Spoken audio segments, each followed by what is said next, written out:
और ये सरकार जो सन 1981 का मदरसा एजुकेशन बोर्ड अधिनियम है उसके खिलाफ इस बिल को लेकर आई है। अगर हमारे भाषा को मिटा देना चाहते हैं तो हमारी गर्दनों को काट देने का फैसला अगर लोगों ने कर लिया है तो हम कमजोर है, कर सकते हैं आप।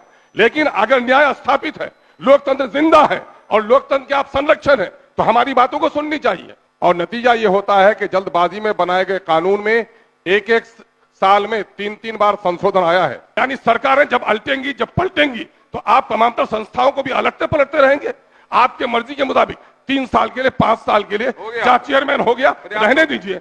अलटने पलटने का असर संस्थाओं पर पड़ने मत दीजिए। अगर समझने का मौका नहीं देना चाहते हैं, अपनी ताकत के बल पर, अपनी अक्सरियत के बल, मेजोरिटी के बल पर यह कानून पारित करना चाहते हैं तो इसके माने है कि अकलियतों की जबान, कल्चर, उसकी मजहबी तालीम को खत्म करने की नीयत रखते हैं।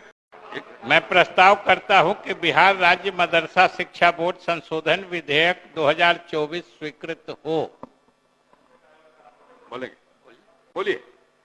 माननीय अध्यक्ष महोदय, मदरसा एजुकेशन बोर्ड एक माइनॉरिटी इंस्टीट्यूट है, स्टैट्यूटरी संस्था है।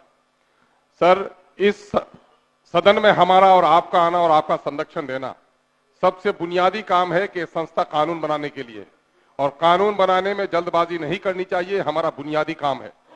और यहां पर मैंने अब तक जो 4 बार विधायक बना और 12-13 सालों का मेरा अपना तजुर्बा रहा है कि एक कॉमा और फुल स्टेप भी चेंज नहीं होता है जो बिल को पेश किया जाता है।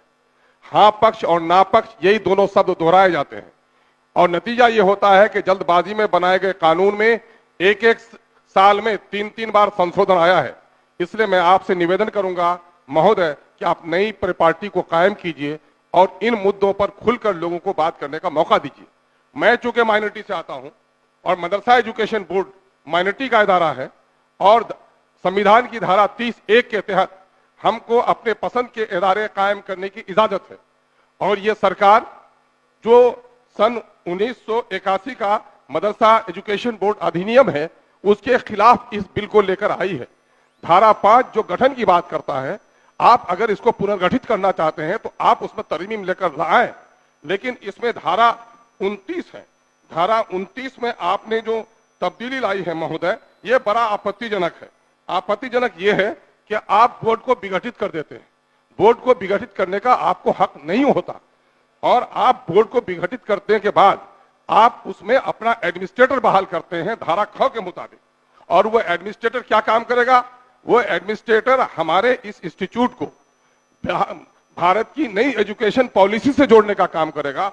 और मान्यवर, मैं आपको दिखाना चाहता हूं कि माइनॉरिटी के जो इंस्टीट्यूट हैं उसको यह हक हासिल होता है कि वो अपने पसंद के इदारे कायम करे और हुकूमत की जिम्मेदारी होती है कि माइनॉरिटी के भाषा और संरक्षण को उपाय दे।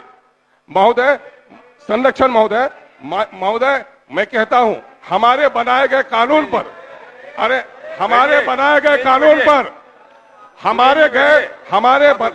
महोदय, हमारे बनाए, अगर हमारे भाषा को मिटा देना चाहते हैं तो हमारी गर्दनों को काट देने का फैसला अगर लोगों ने कर लिया है तो हम कमजोर है, कर सकते हैं आप।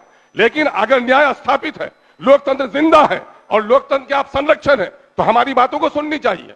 मैं ये कह रहा हूं कि जो कुछ सर आप सुन रहे हैं सर, मैं आपका आभारी हूं सर, मैं आपका आभारी हूं सर। मैं आपको सर बताना चाह रहा हूं सर कि सुप्रीम कोर्ट के केस 2014 के case number 18 2014-18 supreme court case number 1 Paramavati education cultural trust versus union of India के मामले में जो आया है 5 बेंच कॉन्स्टिट्यूशनल बेंच के जरिए से जो जजमेंट आया है सर, उस जजमेंट में यह कहा गया है कि साहब एनसीईटी की पॉलिसी आरटीई 2009 का मदरसा और माइनॉरिटी स्कूल में चाहे ग्रांट देते हो या ग्रांट नहीं देते हो, आप राइट टू एजुकेशन के तहत नई शिक्षा पॉलिसी को हमारे इदारे में कायम नहीं कर सकते हैं। हम जितना चाहेंगे, हम अपग्रेड करने के मुखालिफ नहीं है।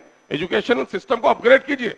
अब तक सरकारों ने कभी भी मदरसा एजुकेशन में साइंस के एजुकेशन के लिए न टीचर बहाल किए, न टीचरों की जगह बनाई, न आपने मकान दिया। आपको कुछ नहीं करना चाहते हैं, हम आपकी नीयत पर शक नहीं करते हैं, लेकिन पिछले दिनों में हमारी समस्याओं का समाधान नहीं किया है, इसलिए हमारे एजुकेशनल स्ट्रक्चर को आप बर्बाद करना चाहते हैं। चूंकि आर्टिकल 31 जो अकलियतों को अपना तालीमी इदारा कायम करने का देता है, उसमें कंपल्सन नहीं है कि बिहार की नई एजुकेशन पॉलिसी हम पर आप कायम करें। आप एडमिनिस्ट्रेटर बहाल कर लेंगे, वो 5 रुकनी कमेटी बनाएगा कि किस तरह से 2020 के जो एजुकेशन पॉलिसी को नाफिज किया जाएगा। उसमें एक उर्दू का जानकार रहेगा, बाकी कोई नहीं रहेगा। आप एडमिनिस्ट्रेटर को बहाल करने देना चाहते हैं तो हमारे बोर्ड का होगा क्या? मैं चाहता हूं कि आप धारा 5 में तब्दीली लाए उसके पुनर्गठन के लिए। आपने अपने उद्देश्य में भी कहा है कि हम 2020 की नई एजुकेशन पॉलिसी को लाना चाहते हैं, और आपने प्रस्तावना में भी कहा है कि पुनर्गठित और पुनर्संगठित हम करना चाहते हैं। हम इससे इनकार नहीं करते, लेकिन हम चाहते हैं कि धारा 19 में कोई तब्दीली नहीं लाए। अगर धारा 19 में तब्दीली लाएंगे तो सुप्रीम कोर्ट के फैसले के खिलाफ है, भारत के संविधान 30(1) के तहत खिलाफ है। इसलिए हम ये कहते हैं, आपसे हम जल्दबाजी नहीं करने के लिए कहते हैं, हम एक निवेदन करते हैं कि आप इसे परवर समिति में भेज दीजिए और कुछ दिनों के लिए समझने का मौका दीजिए। अगर माइनॉरिटी के हित में काम करते हैं तो माइनॉरिटी के एमएलएज हैं, माइनॉरिटी की हमारी संस्थाएं हैं, हमारे एजुकेशनल एक्सपर्ट्स हैं, उसके साथ एक बहस कर लीजिए, समझा दीजिए। हम आपकी नीयत पर शक नहीं करते हैं, लेकिन हमें समझने का मौका दीजिए।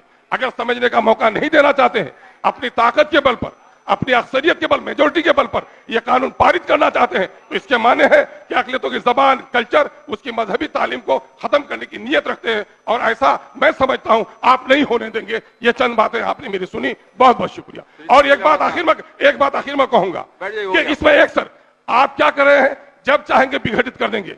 यानी सरकारें जब अलटेंगी, जब पलटेंगी, तो आप तमाम तर संस्थाओं को भी अलटते पलटते रहेंगे आपके मर्जी के मुताबिक। 3 साल के लिए, 5 साल के लिए क्या चेयरमैन हो गया, रहने दीजिए। अलटने पलटने का असर संस्थाओं पर पड़ने मत दीजिए। बहुत बहुत धन्यवाद सर।